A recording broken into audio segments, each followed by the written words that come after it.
مرحبا. شوفوا ايش لقيت اليوم على النت. الواحد ممكن يستهين بالموضوع لما تبلش تتراكم المي زي هيك بالصحراء،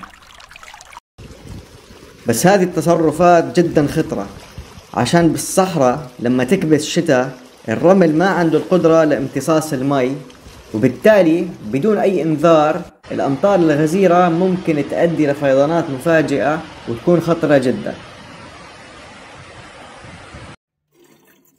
شوفوا فرق تأثير نظارات البولارويد على النظر.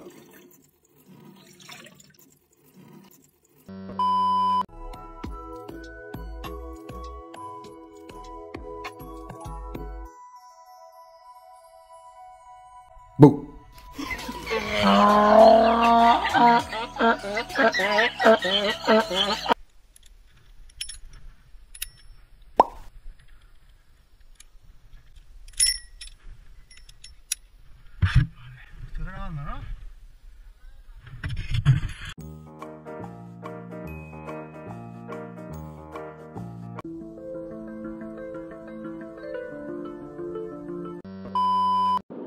من الممكن انه هاي اول هوشة بالعالم تصورت على فيديو، تصورت في سنة 1901 في شوارع بريطانيا.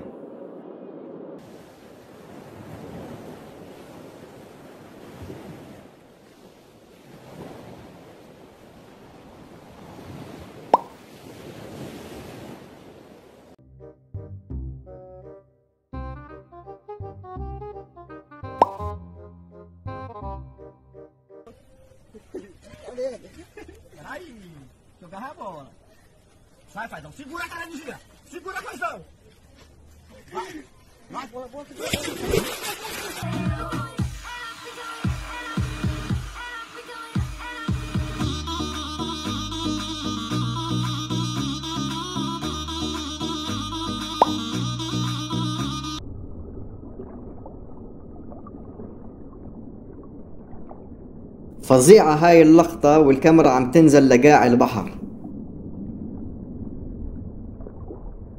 الغطاس اللي فلت الكاميرا اجت معاه على الميلي.